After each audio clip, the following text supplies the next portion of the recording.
আজকে যদি মানে সে গত 1.5-2 বছরের ভিতরে আলোচিত ছিল আমাদের আসিয়া, আই থিঙ্ক আসিয়ার বিচারটা যদি ওই সময় পারফেক্টলি হয়ে যেত তাহলে কিন্তু আজকে রামিসার ঘটনাটা আমাদের চোখের সামনে আসতো না।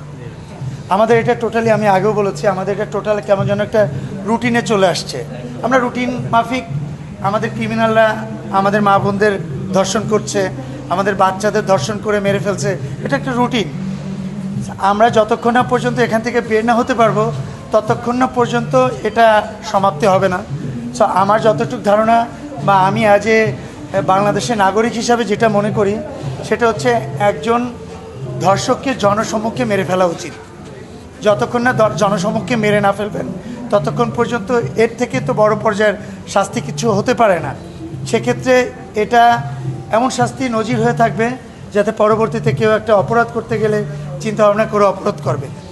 আর আমি সবসময় বলি একই কথা, যে আমি বিনয়ের সঙ্গে বলতে চাই, এই অপরাধের সঙ্গে যে লয়ার তার পক্ষে কাজ করবে, নিশ্চয় তার ঘরে মা বোন আছে, নিশ্চয় তার ঘরে মেয়ে আছে।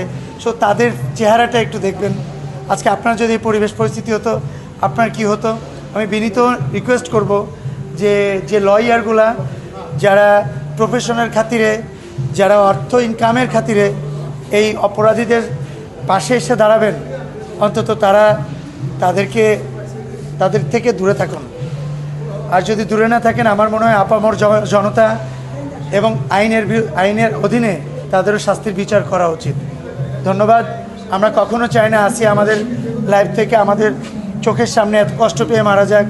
আমরা কখনোই চাই না রামিসা আমাদের চোখের সামনে এভাবে মারা যাক। আমরা কোনো জীবন চাই না।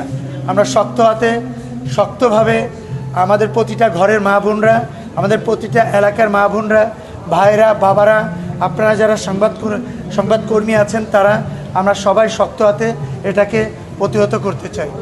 অ্যাকচুয়ালি আইনের অনেক ফাঁকফোকর থাকে, আইনের অনেক সিস্টেম থাকে। এই সিস্টেমটাকে আরও বেশি সহজ সরল করে যে অপরাধী তাকে শাস্তির বিধান করা উচিত।